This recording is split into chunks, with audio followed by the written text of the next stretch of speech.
여러분, 하나님의 그 임재하심의 상징이 바로 이 하나님의 말씀, 하나님의 궤입니다. 그 하나님의 궤가 그냥 그저 있기만 했을 뿐인데 복을 받았다라는 이야기예요. 자, 여러분 질문 하나 할게요.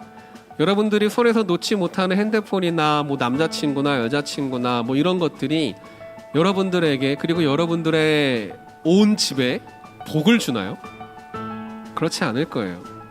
하지만 하나님께서 동행하시고 하나님께서 여러분들과 함께 하신다면 성경이 말하고 있는 것처럼 여러분들과 여러분의 온 집에 하나님께서 허락하여 주시는 복이 있을 것이라는 이야기입니다. 자, 여러분, 그럼 우리는 무엇 때문에 불안해해야 할까요? 무엇이 없을 때에 불안해해야 할까요? 핸드폰? 지갑? 남자친구? 여자친구? 아닙니다. 사랑하는 여러분, 하나님께서 여러분들과 함께 하지 않을지도 모른다는 그 생각으로 불안해하시기 바랍니다.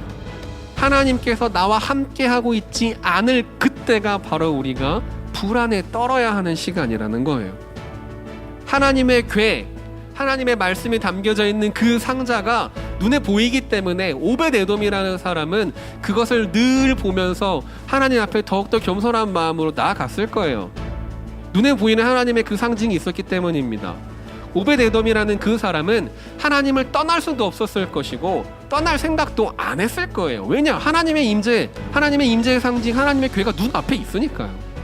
하나님의 임재와 하나님의 그 상징, 하나님께서 함께 하시는 것으로 석 달 동안 변화가 있었다는 것이에요. 오벳에돔의 집에 석 달 동안 있었던 그 변화, 그와 그의 온 집에 하나님께서 복을 주셨다라는 겁니다. 여러분, 우리들에게는 하나님의 임재의 상징이 있을까요? 없을까요? 하나님께서 우리들에게 베풀어 주신 눈에 보이는 하나님의 함께 하심의 그 상징 있을까요? 없을까요? 대부분의 사람들은 없을 것이다 라고 생각하지만 우리들에게 그것이 있습니다. 바로 이 성경이에요.